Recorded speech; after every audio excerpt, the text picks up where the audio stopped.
Chapter 234. What happened last night? Kishir countered with a peculiar expression. What's the relevance?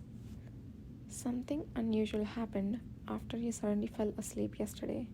In fact, Yidhir was unsure of how Kishir would take this information, but he continued speaking at a slow pace. The surge of power that occurred when he had laid his hands on Kishir to check his condition, the explosion of red energy that resulted, the four powers he had seen clearly like a picture, recounting all that happened while he was in a half-dazed state was not an easy task. Therefore, after exhausting all my energy, I unknowingly fell asleep. After finishing his tale, Yidhir hesitated for a moment before lowering his head. Even though it started with a place of concern, I have no excuse for acting rashly without your permission. I apologize for not telling you as soon as I arrived. Kishir was silent for a moment. Yidhir could feel his gaze sternly scrutinizing him from above his bowed head. Is that the end of it? Kishir asked. As far as I remember, yes. Are you sure there is nothing more you're not telling me? Nothing. Really? Yes. After a moment, Kishir exhaled deeply. The sound of him leaning back into his chair was audible. I see. So that's what happened. You, me. His voice was a mix of complex emotions, even in its flatness. Yidhir heard his tone for the first time in his 2 lifetimes, fighting the urge to look up at his expression. He remained silent, staring down at his knees. Shortly after, Kishir's voice echoed in his ears once more. In reality, there are hardly any true coincidences among all miracles that appear to happen by chance. I had a hunch. Even after verifying it at the palace, I thought there must be a reason all the way back. Whether a real fairy visited or there was a cause I failed to notice. The word fairy resonated strangely in Yidhir's ears, yet he remained silent, only looking down at his knees. So, are the spots truly gone? Excuse me? Yes, they are. The subject changed abruptly, catching him off guard. Yidhir reflexively responded before blinking his eyes in surprise. I find it hard to believe. Give me your hand. Kishir extended his hand with an inscrutable expression. Yidhir glanced at the hand and slowly clenched his fist. If you mean my gloves, I can take them off. Isn't that unfair? If you manipulated the energy of a sleeping person without permission, then I should be allowed to do the same. He didn't understand the logic, but Kishir gestured for him to hurry up and extend his hand. Yidhir eventually reached out his right hand, covered in a black glove, with an awkward movement. Kishir, holding his hand elegantly with just his thumb and forefinger, proceeded to pull off the glove. His incredibly slow motion felt as intense as a bee sting. And finally, the back of his hand, marred with a faint bruise-like stain, was revealed. You said they were all gone. I had to use my powers to help with the soul division issues earlier, so it seems to have spread a bit. I see. So, you used your power there too? He felt a piercing gaze on his cheek. The grip on his hand tightened, causing his fingertips to shudder momentarily. There was no part of it that wasn't reckless. I don't know what to say. I'm sorry. Apologies are not for me to... Never mind, it's done. Kishir let out a long sigh. Moments later, a white light began to trickle from the hand he held. Once the gently infused power dissipated without pain, a pristine back of the hand was revealed. Commander, I have been thinking about what to say, but I can't come up with anything. Yudhir cautiously called him, wondering why he exerted energy even when healing from Lusan would have been enough. But instead of an answer, what came back was a completely different statement. Even after the healing was complete, Kishir continued to hold his hand and slowly spoke. It's surprising to see how much you worried about me, and it's frustrating how you don't take care of yourself no matter how much I say. On the one hand, I also feel a bit anxious. It feels strange deep inside my chest. What should I do? As his mumbling voice lowered, the touch of his long fingers traced the now clean back of Yudhir's hand also slowed down. It's tough. A very small violet dot, faintly remaining, shivered as if responding to his whisper. You weren't angry, were you? Swallowing the eerie sensation, Yudhir struggled to open his mouth. Angry? You mentioned that the early symptoms of the heat period unexpectedly disappeared. For a moment, Yudhir's words were cut off as the tip of Kishir's finger that was stroking his hand suddenly pressed a little harder on his skin. No, that's not something to get angry about. How can I be mad at someone who acted for my sake?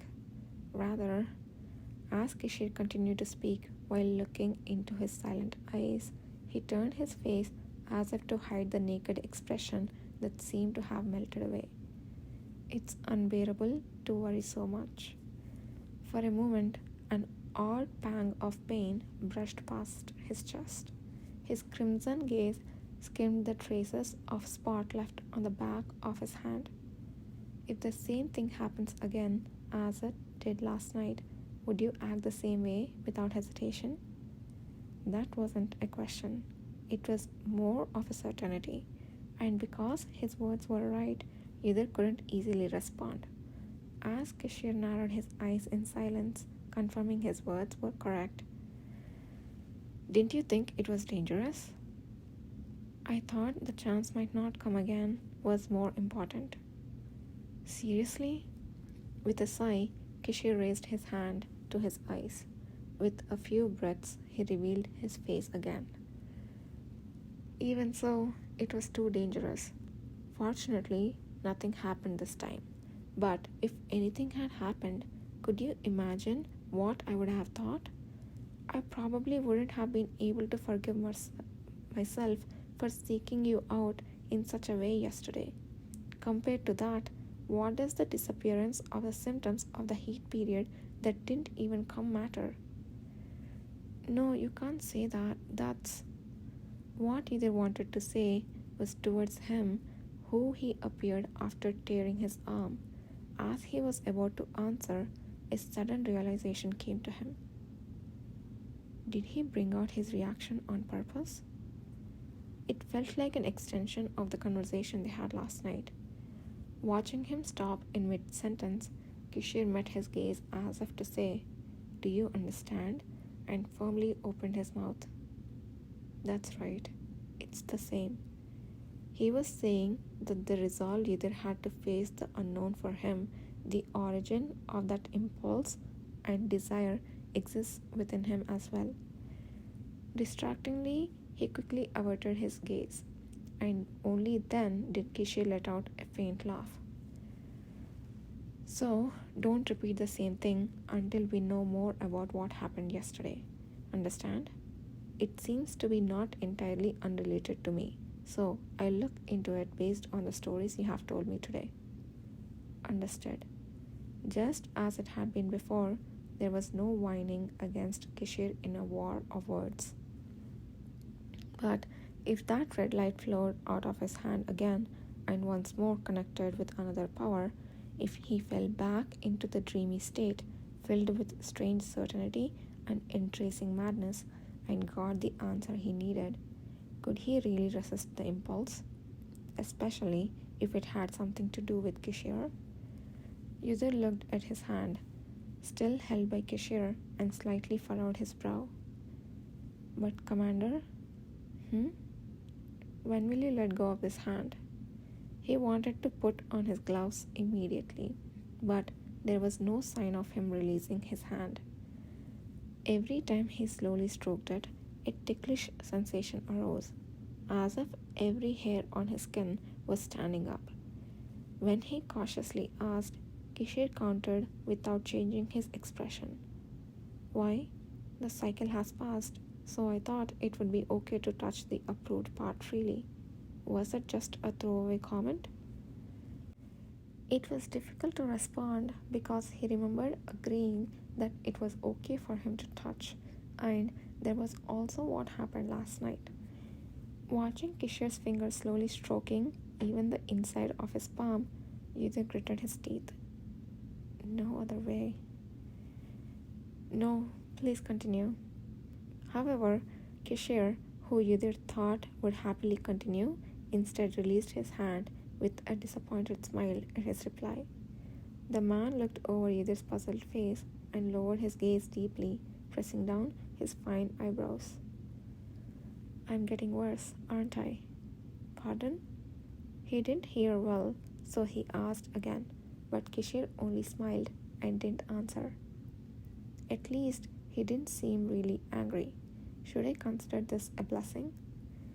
Yudhir, with a heavy heart, put his glove back on and finally noticed Kishir's coat that was still next to him. He had been holding it all this time to return it, and he couldn't believe he had forgotten it in this short period. I will return this as well. Actually, you don't have to return it right away. Weren't you leaving it there for me to bring it back today? There was no reason to. Why would I torment someone who's likely exhausted from staying up most of the night with such cryptic nonsense? Then why? When neither asked back, surprised by his incorrect guess, Kishir maintained a brief silence, then smiled with his chin propped up. Well, let's say I just didn't want to leave it behind. He didn't ask what Kishir didn't want to leave behind. The intensity in the gaze he met was already hard to ignore, let alone the thirst that gradually grew more intense. Either braced his legs and rose from his seat. I see, understood. Then I'll take my leave. At that, Kishir also stood. Either had assumed Kishir must have some business to attend to as well, but that wasn't the case. Either, at the call from behind, which sounded as if he was holding something back, he turned his head reflexively. An approaching hand cupped his cheek. As soon as he tilted his head up, guided by the cool touch, Kishir, bending his body, met his lips in a deep kiss.